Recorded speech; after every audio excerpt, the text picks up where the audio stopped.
We acknowledge the traditional owners of country throughout Australia and recognise their continuing connection to land, waters and culture. We pay our respects to their elders past, present and emerging. Welcome to This Song Is Yours, a podcast where we talk to artists about the music they love, their creative processes and their craft. I'm your host Simon Fink and thank you very much for joining us.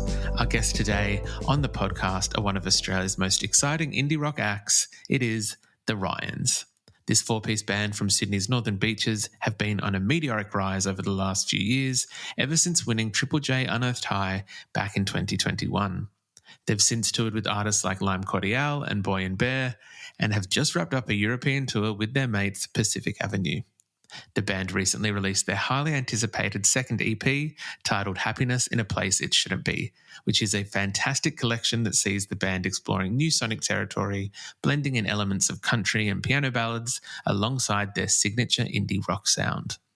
Now, in today's episode, we're chatting with Noah and Harley from the Rions about this brilliant new EP and how they've been pushing their musical boundaries. We discuss their time touring across Europe and, in contrast, why touring regional Australia holds equal significance for them. We also dive into the origins of the band and how these high school friends first came together. Now, we want to thank Amber for her help with today's episode and remind everyone to grab a copy of the EP on vinyl and check out the Rions on tour in the coming months. All the details can be found in the show notes, along with links to our website and our socials, so that you can keep up to date with future guests of this very podcast. And with that, let's get into it. Here is our chat with Noah and Harley from the Rions.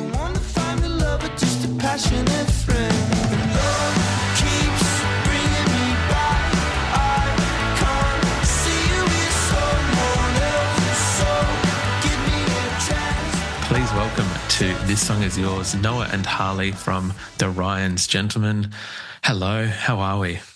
Good, thank you.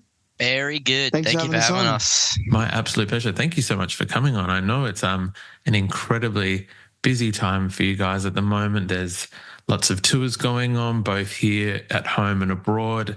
But probably more excitingly, there is a brand new EP out from the band at the moment, Happiness in a Place It Shouldn't Be. Firstly, congratulations on this EP. Applause all round. How are you guys feeling? Great.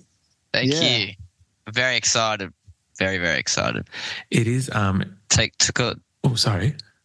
I was just going to say, it's been in the works for a long time. So it's meant a lot to us to finally have it ready to give to everybody. Yeah, it's good to be out there in the open. Yeah. Oh, look, I'm very excited. I know there's a lot of people excited that there is a brand new EP out. The previous EP that was out from the band, Minivan, was the debut EP, and I'm curious for you guys going into this second one. What's the whole process been like this time around? I guess, is it vastly different from that first one? Have you noticed lots of different kind of things, whether it be the recording or the rollout, or has it kind of just been like a natural evolution of that first time round? Yeah, definitely a natural evolution. I think it's similar in the core elements of, the process of how we write it and how we approach it. But I think what's really different is the maturity and the vulnerability that we've been able to kind of apply to the music itself and allow, the words and the meaning to really shine through to what we've been experiencing since then, which has been an interesting change to experience, but definitely a positive one.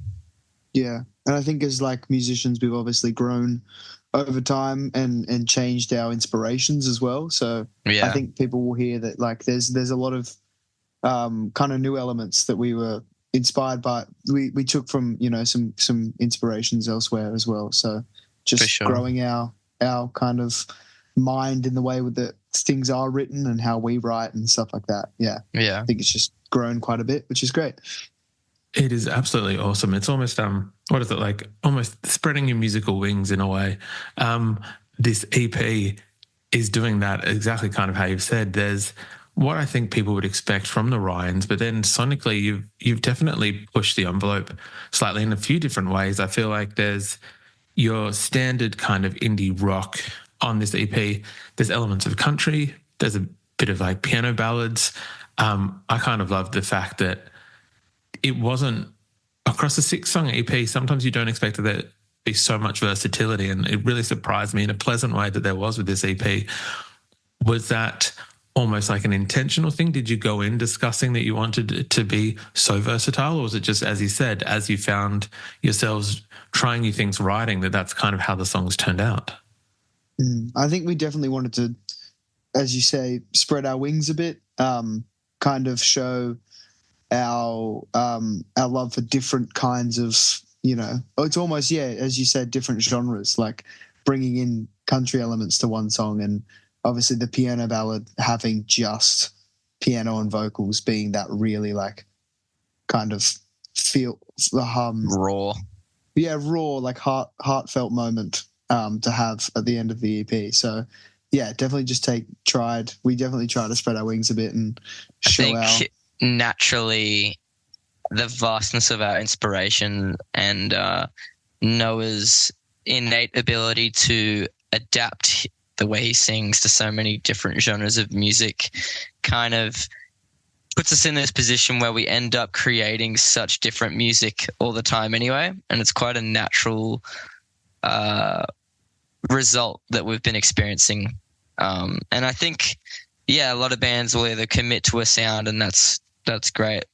If the sound is amazing, they hit it every time. And then a lot of bands will have completely different sounds. I've always been inspired by the Beatles for that reason, because over their career, experimented with lots of different things. So I remember in high school, we would always say the same thing and be like, one day we want to be able to cover a lot of different bases and have all these different sounds and, dip your toes in different areas. And I think this EP did that more so than the last one, for sure. Something for everyone, if you will. It is very refreshing to see a band so early in their career kind of try it out, because, as you said, Harley, I think some bands do fall into a trap, or whether it is a conscious decision or not, and that's not for me to judge for them, but where they'll make the same kind of music for years on end, and it kind of, if it's that's what they want to do, that's fine, but it's a thing as well that is also keeping you guys interested in the music as well. You don't want to get up and play the same kind of chord structures and things every single time. So it allows you to kind of keep yourselves engaged in a different kind of way. 100%. Yeah, definitely. That's always a factor that we consider, trying to move on from an area that we're in, just thinking into the future, like, is this still going to be cool to us in a year? And then even if it's not, it's like, when you play it a year later, you can still think, this was cool to us, so it's cool to someone. Yeah. And like you can tell that we all have different inspirations as well. When we are writing together, everyone will have a different idea of what they want. They would want 4 chords to sound like, no matter, like, you could be like, Ash would be like, listen to this band because I think this would sound really cool if we took some inspiration from here. And I would say something completely different, but you can hear that it all kind of molds together into something that's quite beautiful and fresh. I kind of love that though. What's that process like when you guys do get together to write? What is the process like of kind of, I guess, working out how the song is going to sound and the structure of it? Is it kind of that one person will bring something that already has some semi-decent foundations to it, or is it different every time? It's definitely evolved over the years to kind of be this system where the song really depends on, where we were when we started. A lot of the time, I might start a song myself, then bring it to Noah, then bring it to the boys, or bring it straight to the guys. And, we'll start working on it instrument by instrument, or it can start with all of us. And it's as simple as, I might play a chord progression or have a prompt of, it could sound or be about this kind of thing, and then let it fly from there. And it's interesting to see the way the process was for that song influences the end product, because a lot of times I don't think you can really tell, but when you see a song start from the ground up, you can see where the foundation started, and it's actually fun to do it differently a lot of the time. Like, for example, Sweet Cocoon on the EP was Harley had pretty much done this entire song and brought it to us, and we worked on it together as just like everyone having their own input on their own parts, but the majority of the song and the foundations were there. But then something like Physical Medicine, we were in the studio with our producer, Chris Collins, and we started that from the ground up with all four of us pitching in on every part that was coming to fruition. And that song being kicked off by Tom just with the beat. And then once we heard the beat, we're like, oh, this kind of sounds like it could go in this direction or this kind of genre. And then leaning into that. And then I guess that kind of mindset is what allows a lot of our songs to sound so different. I think it's probably a credit to yourselves and the songwriting of the Rions in terms of that a number of bands usually stick with a primary one or two songwriters. So the fact that you're able to be, what's the word?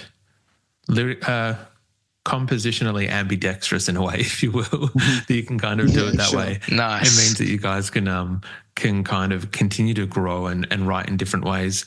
I was hoping you might allow me to be a little bit self-indulgent. I wanted to talk about my favourite track on the EP. Take it away. I'm a bit of a sucker for some country light, if you will. Friend, the song that has those country influences, I thought was beautifully recorded, beautifully sung by yourself, Noah. Sucker for an acoustic guitar, but also some of the lyrical content on there as well. I think, what was the line? I made sure I wrote it down. I'll love you softly, but I'll love you as a friend is one of the most heartbreaking lines I think I've heard this year. Wondering if you might be able to walk us through this song and where it kind of came from or what the inspiration was behind it. That's all you, Harley. Yeah, well, when we talk about vulnerability in a songwriting sense, this song is a good example of that, because it came out of a period last year of a lot of heartbreak and a lot of self-discovery. And coming to terms with things that evolve and materialize in different emotions. And at that point, the sound of that song is the way that the stage that was in, I guess. And for such a tender and, heartbreaking sentiment like those words have, acoustic guitar and slide and that kind of slower tempo is kind of the obvious way for that to show itself. So yeah, I guess it just made sense to allow it to take that kind of road. Also taking inspiration from music I was listening to at the time and still am listening to. A big inspiration for us is an artist called Medium Build, who utilizes elements of country in a similar way in some of his music. And yeah, kind of just took from that and let it fly and allowed the lyrics to organically, paint itself. And speaking of that, I tried to, when we were doing this song, and Harley had written this song, I was like, dude, this is a fucking incredible song. Like, and you obviously, did you hear the Medium Build thing straight away, or is this kind of something that because I'm trying to remember how it. Yeah, so I didn't hear the slide per se section of Medium Build, but the chords, like the C chord with the G over the top going to an E minor, the sound of those two chords was like, wow, that's quite Medium Build. So then with his raw approach to songwriting has definitely inspired me and us to be more open with, pouring yourself into a song. And I think Friend is a good example of the first time that's really been attempted in a way.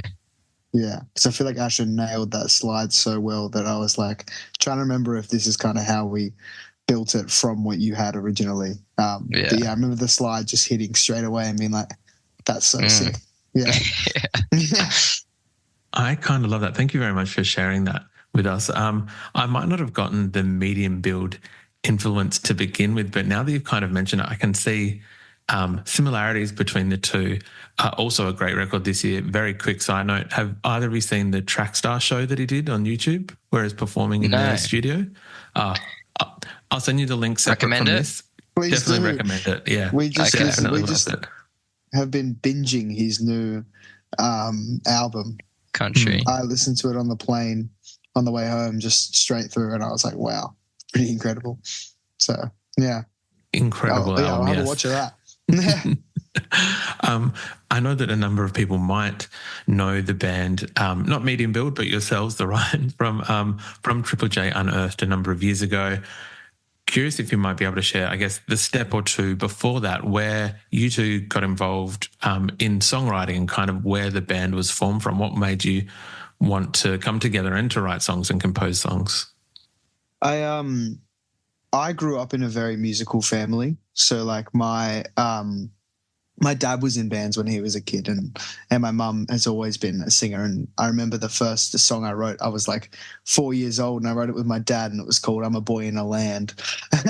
But then when me and Harley had obviously started becoming very good friends, he learned how to play piano from my mum and picked it up so quickly that he fell in love with just music in general and learnt the guitar on his own. And I'm actually quite astonished at how quickly Harley learns instruments. It's quite remarkable. But then, yeah, obviously me and Harley just started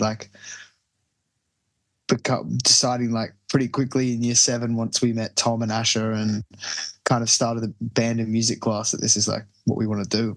Yeah, well, it was kind of like 2015 when Noah and I started kind of like playing on his veranda to his family and making them cry with his beautiful young prepubescent voice.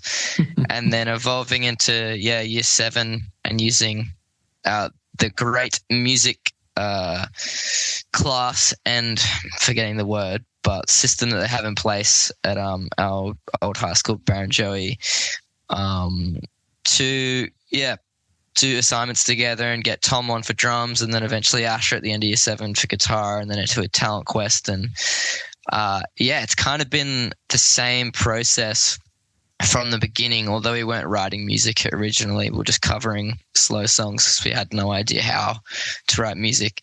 But before Triple J, it was not too different from how it is now. It was just on a much smaller scale, and we didn't have any idea of, how far it would get us. We definitely hoped it would, but...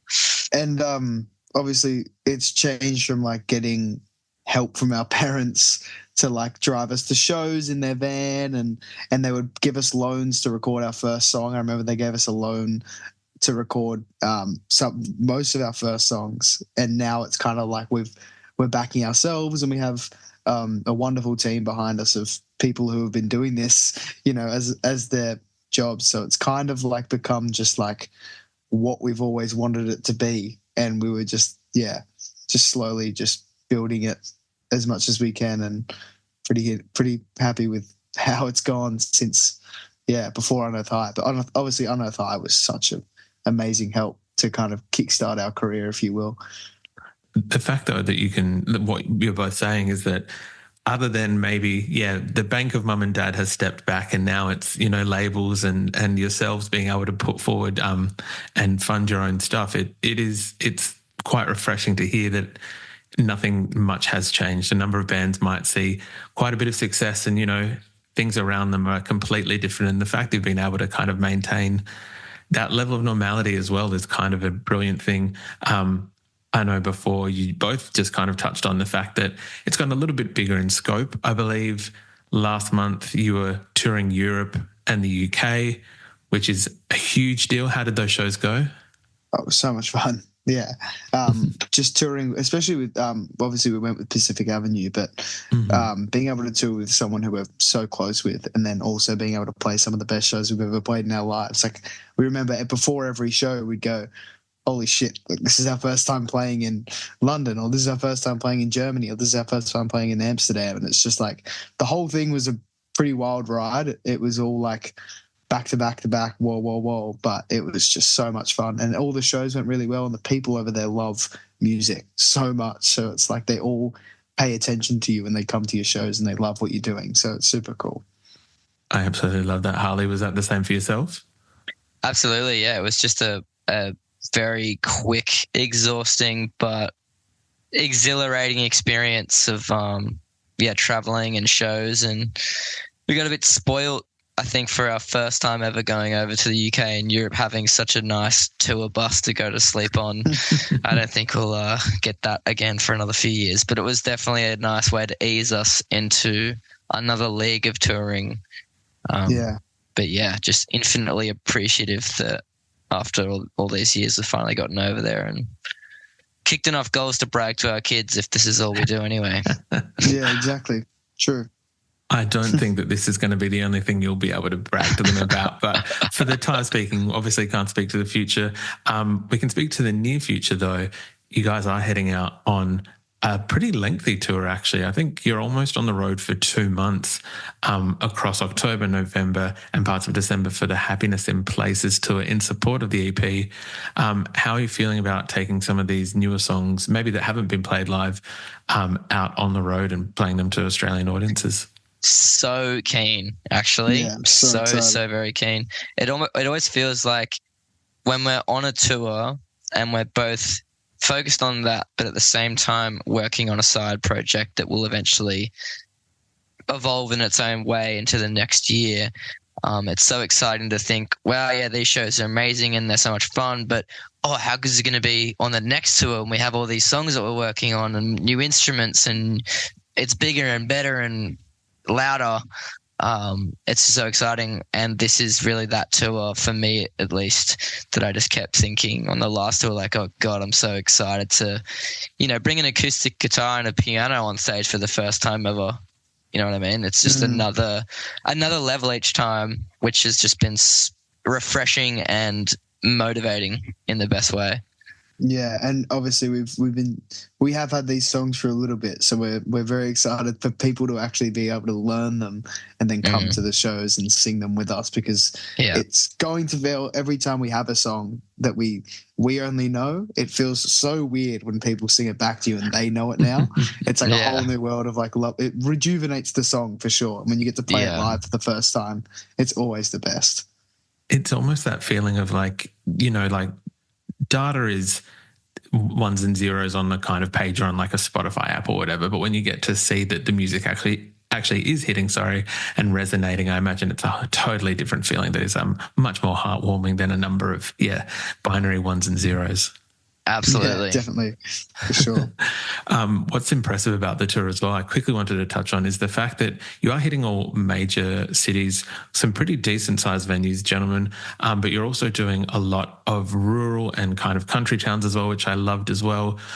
Is it important for yourselves to be able to make sure that you're bringing the Rions not just to those bigger cities, but that everyone kind of gets to enjoy the music of the band? Yeah, for sure. And I think it's like we don't want to exclude, because there's always, as much as major cities are in every part of Australia, it's pretty hard to travel from, like, if you're talking New South Wales, pretty hard to travel from Byron Bay to Sydney. Yeah, it's a very big country we're in. So it's good to give people the opportunity to not have to travel 10 hours, although people do that. And it blows us away every time because we meet them at shows and like, I drove 20 hours to get here. And it's like, holy shit. Yeah. Like, just wait till next year. We'll come to you. And now we are. So, it's good to finally fulfill that. It also helps to spread the word as well. When you do hit those little spots, it definitely helps to like kind of bring some light to the Rions in those smaller parts of Australia, which is pretty great for us too. I absolutely love that. Well, look, very, very excited to catch you on the tour. We're based in Adelaide, so we're probably going to head along to Hindley Street Music Hall where you're playing. Amazing. So very excited to see you guys. So excited for that. We usually wrap up our conversations by asking, I guess, what they're currently listening to. For either of you, is there anything at the moment that's on high rotation other than Medium Build? Yeah, I know that Medium Build album is like stuck in my head. So my highest rotation, I reckon Medium was always second or third, but number one is definitely Role Model. His album Kansas Anymore, I've just been flogging like there's no tomorrow. And then if not him, then The Japanese House. That's over my top three at the moment. Yeah, I think I'm definitely riding a bit of a Sons of the East vibe at the moment. Like more of like just a fun, folky kind of stuff that they're doing. I really enjoy. But then also I've been listening to what they've been listening to. Obviously I've been listening to Kansas. Can't escape it. And it's just like every time you're in the car, it's on. So I'm loving that as well. Kansas Anymore, from Role Model, and then Japanese House, Medium Build, that kind of thing. So absolutely stunning choices, gentlemen. I imagine that you're both then going to the role model and medium build tour in January. Don't even get me started on that one, Simon. Don't even get me started. It was a whole separate thing too. Like, we were loving role model and we were loving medium build, and then the tour came out and we went, what the fuck? How is that? Like, what are the odds of that happening? And we found out when we were in Amsterdam. Yeah, we're in Amsterdam, and I was looking at my phone and I was like, oh, Role Models is finally announced the tour. He's coming to Sydney. And I look at the support. It's a medium build who I've been listening to since high school already. And it's just like, oh my God, there's not a show on the planet better than this one. So we got tickets as quickly as we could. I absolutely love that. Well, look, please, when the tour is done, you're both welcome back to the pod. We'll chat about how it was. We can reconvene and kind of, absolutely chat through thoughts. Sure. I'd love that. Noah and Harley, thank you very much for coming onto the podcast and chatting about the brand new EP from the Rions. It is called Happiness in a Place It Shouldn't Be. It's out now when people are listening to it. But gentlemen, thank you so much again for coming to chat. Thank you, Simon. Thanks for having us on. Cheers.